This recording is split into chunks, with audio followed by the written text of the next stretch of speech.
Here we have a new 2025 Chevrolet Silverado 1500. This one is a crew cab, comes in the RST trim level. Riptide blue metallic is the paint. And then we have jet black cloth interior. The powertrain consists of a 5.3 liter naturally aspirated V8 engine that's made it to a 10-speed automatic transmission. As we come around to the front end here, we do get LED headlamps, LED daytime running lights, and LED fog lights. And the RST trim level, especially with all the lights on, really does look really good. I think it's the best looking trim, honestly, in terms of just the exterior aesthetics. Love having the gloss black there in the middle. And again, having those fog lights. It looks really good. Now, as we come around to the wheels here, these are gonna be 20-inch aluminum. I think that goes good with the accents as well, the RST. Passive keyless entry on the front. Power door lock controls. We get express down on all four doors except the driver's side gets one touch up and down for that window. Rear window lock is there. Power mirror controls. Door panel. Bose sound system on this one. Headlamp controls, full four-wheel drive, which includes the 4-low, and then we have our drive modes, which include off-road, normal, and then sport. Electronic parking brake. Hood release. So look at the pedals. And a manual tilt telescoping steering wheel, the release for that right there. But here's the power driver's seat with two-way power lumbar support. Now, I do want to give a huge thanks to Chevrolet Buick GMC of Murfreesboro for allowing me to review this truck today. I'll leave a link below in the description. But if you're looking to find the best price on one of these closer to home, click on that second link down below. It takes just a minute to fill out your information. I'll make sure the local dealers are fighting to get to the best price on this or whatever new vehicle you might be interested in. But parts, content info is here. And I like how this one includes the All-Star Edition Plus. Rear sliding window power, the Bose system, the 20-inch wheels.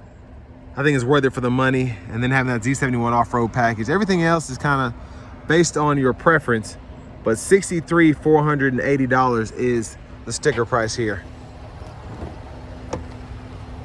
I have the seat up front adjusted for someone of my size, being 6'3" with longer legs. So we're gonna check out the rear seat room in a minute. This one does have the under seat tray storage, which I really like. But sitting behind myself, very good space back here. When I sit all the way up, a couple inches between my kneecaps and the back of the seat. Seat back pockets are on both sides. Rear AC vents, USB-C, USB-A charge duo. And there's a view of the front from back here. The LED reading lights are throughout. And a nice sturdy hanger hook if you need to put up your uniform on your way to work. Child locks, lock, unlock there. Fuel filler. And as we come around to the back end here, the actual tail lamps are LED, but the bulbs are not. At least the reverse bulbs aren't. Integrated dual exhaust there. Really like how they do that. And there's a spare underneath.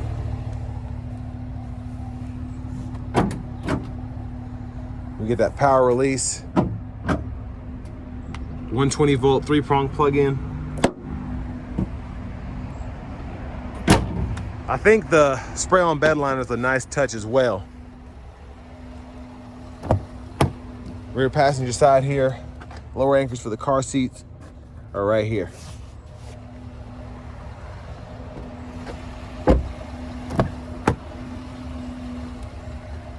And then the 4-way manual front passenger seat. Seat back can be adjusted there, seat bottom there. Lockable glove compartment.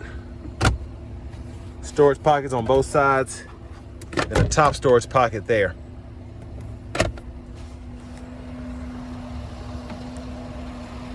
Now, as we come back around to the front end, we're just gonna take a quick look in the engine bay.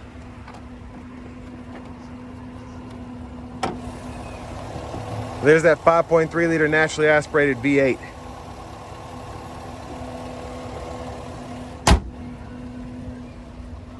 And before we hop in, let's show off the turn signals.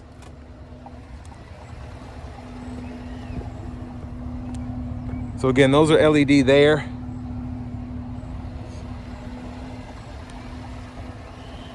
And then we do get the LED turn signals up front as well.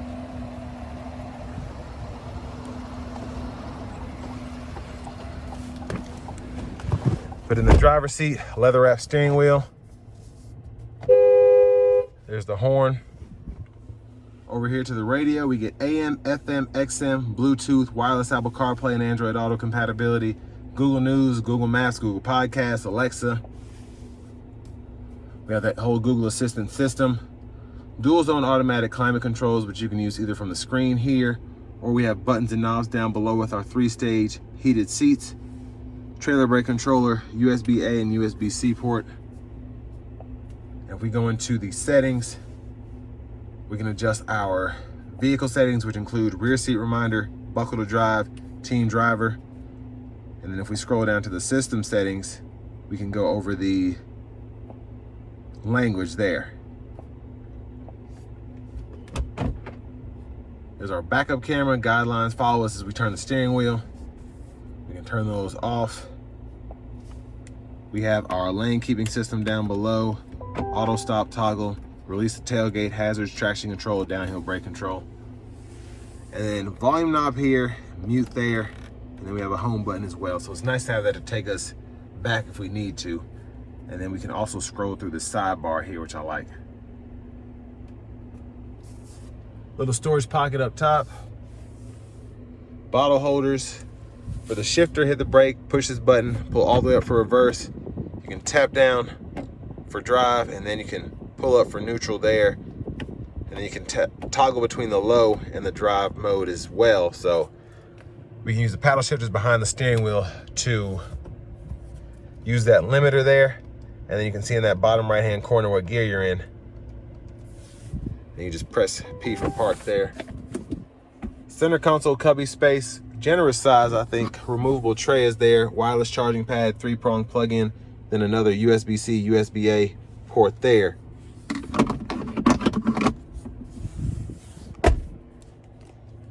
Up here, LED lights, garage door transmitter, power sliding rear window.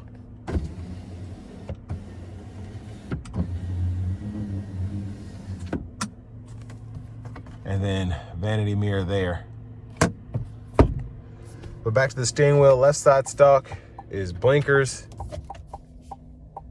And then we have our intermittent wipers, one time, intermittent, low, high. And then we have our windshield washer fluid there and our auto high beam toggle right there. Behind the steering wheel on the left side, we can go through our radio stations, track list, and then volume up, volume down. Standard cruise, turn that on or off, cancel, set the speed, heated steering wheel toggle, and then the gap adjust for the forward collision alerts there. Voice recognition, mute, and then this scroll bar and these arrows go through the middle part of the gauge cluster. So in the options, we can change our units of measurement from US to metric, and then our info page options as well, we can change that.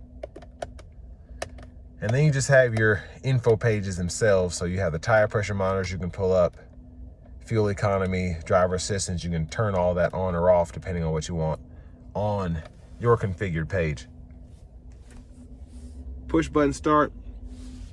Finally, here is the key fob with remote start. But next, let's go ahead and take this 2025 Silverado 1500 RST out on the road for a test drive.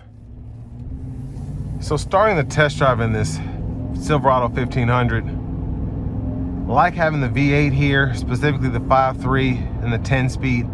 Mates really well. It's just easy to drive.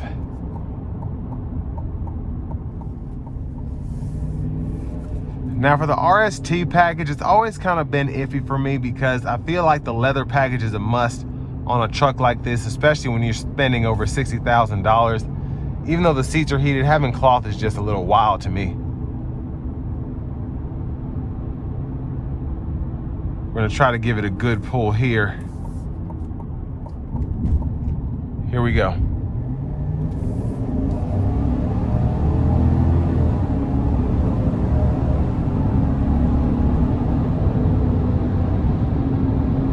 So didn't floor it, didn't have it in sport mode, but still got up really nicely.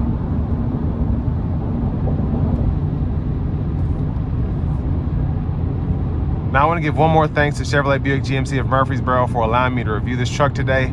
I'll leave a link below in the description. But if you're looking to find the best price on one of these closer to home, click on that second link down below. It takes just a minute to fill out your information, and I'll make sure the local dealers are fighting to get you the best price on this or whatever new vehicle you might be interested in. But overall, ride quality is good. It's a full-size truck, 20-inch wheels. The bit of road noise, but other than that, pretty well insulated in here in terms of the wind noise and the road sound again.